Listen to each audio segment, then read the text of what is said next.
Mature greying आज की सबसे बड़ी प्रॉब्लम है। अब प्री मैच्योर की डेफिनेशन क्या होनी चाहिए? आजकल तो बच्चों के बाल भी जल्दी ग्रे होने लगे हैं। देखिए, जेनेटिकली ग्रेइंग जो है हम सबकी अलग अलग होती है।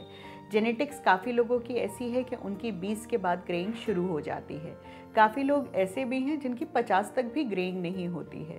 तो प्री मैच्योर ग्रेइंग का डेफिनेशन ये है कि अगर आपकी फैमिली में नॉर्मल ग्रेइंग जो होती है, आपका उससे 10 से 5 साल पहले ग्रेइंग शुरू हो गई है, उसको हम प्री मैच्योर ग्रेइंग कहते हैं। तो ये हमने बहुत बड़ी डेफिनेशन कर दी है, इसलिए क्योंकि प्री मैच्योर ग्रेइंग की वजह जो है वो जेनेटिक के साथ साथ आपके लाइफस्टाइल के ऊपर बहुत डिपेंड करती है। क्या आप खाना पीना खाते हैं, कितना स्ट्रेस आप लेते हैं, कितना इंडोर्स रहते हैं, कितनी एक्सरसाइज कर रहे हैं, क्योंकि ग्रेइंग इस बात का एक इंडिकेशन है कि किस तरह की लाइफस्टाइल आप जी रहे हैं। हेल्दी लाइफस्टाइल आपकी जेनेटिक्स को ही ग्रे करने देगी, बाकी और कुछ नहीं होगा। लेकिन काफ़ी बार बच्चों में देखा जा रहा है, 8 से 10 साल के बच्चों में भी हमने ग्रेइंग देखी है।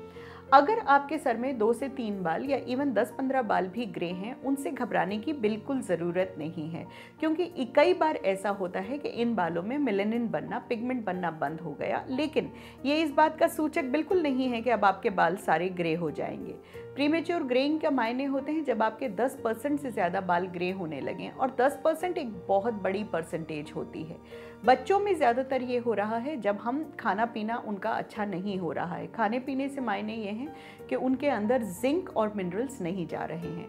तो जिन भी बच्चों को प्रीमेच्योर ग्रेइंग नज़र आ रही है, माँ बाप को लग रहा है कि 15 से 20 बाल ग्रे होने लगे हैं, और जो हैं उसके साथ साथ नए भी रोज़ नज़र आ रहे हैं, उनकी डाइट में उन्हें एक तरह से फ्रूट्स और वेजिटेबल्स को शुमार करना पड़ेगा।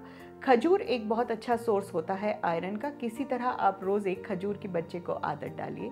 गुड़ एक बहुत अच्छा सोर्स है। उसके अलावा जो भी फ्रूट, कलर्ड फ्रूट है, उसमें आयरन बहुत अच्छा होता है। आयरन प्रीमेच्योर ग्रेइंग की बहुत अच्छी एक ट्रीटमेंट होती है। उसके साथ साथ कोशिश ये कीजिए कि बच्चे के बाल साफ़ सुथरे रहें, और ज़्यादा हार्मफुल शैम्पू, स्ट्रॉन्ग शैम्पूज़ का इस्तेमाल ना करें। एक बेबी शैम्पू, पर बेबी शैम्पू तभी काम करेगा जब आप ऑल्टरनेट डे उसको यूज़ कर रहे हैं।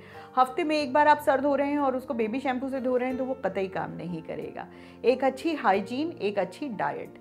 एल्डर्स में अगर प्रीमेच्योर ग्रेइंग हो गई है तो बायोटिन नाम का एक हमारा विटामिन B7 होता है, जिसकी कमी से प्रीमेच्योर ग्रेइंग होती है। इसके लिए अब अडल्ट्स में खाली एक फ्रूट पियर खाने से काम नहीं चलेगा, आपको उसको मेडिसिन के तौर पे खाना पड़ेगा, और हर 3 महीने में रिपीट करना पड़ेगा।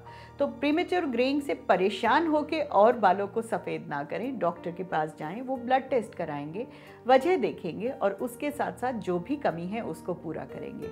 तो जो बाल ग्रे हो गए शायद वो तो काले ना हो, लेकिन आगे के काले बाल तो काले ही रहें।